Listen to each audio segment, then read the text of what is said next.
a lot of Christian apologists are just weird and strange.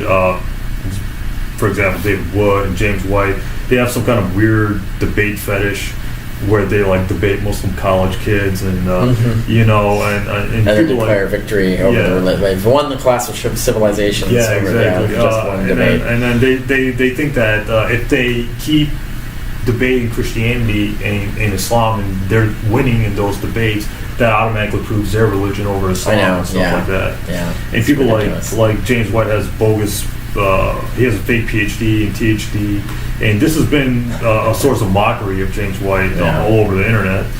His bogus credentials. You know, so like, have you ever dealt with someone where like, you know, like their credentials?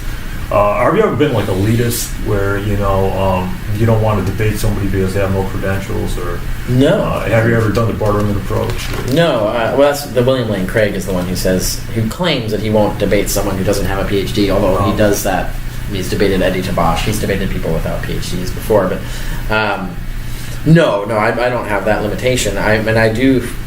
I sometimes feel bad if someone doesn't have it and doesn't perform well in a debate.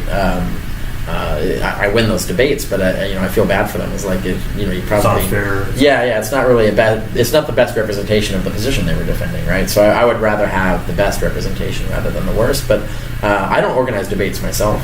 So if someone else organizes a debate, as long as my opponent, as far as I know, is going to be at least 90% honest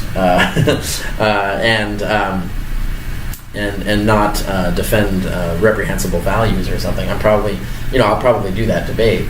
I'm not going to set some sort of like credential requirement. Oh, okay. And other people like James White has also criticized me for using your work when he's that's funny. Of being inconsistent because he said that if I use your same methodology on the Quran and Islam, that's it, you know.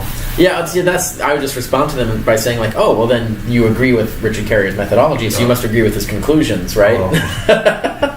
So it sounds to me like they're saying that the methods work from their point of view, right? So I would use that against them. But it's funny to have someone like James White with a fake degree saying you shouldn't listen to the writings of someone who actually has the degree. Yeah, he does not have scholarly credentials and never publishes any works of scholarship. My aversion to him is simply rooted in the fact that he does not seem to be a nice guy.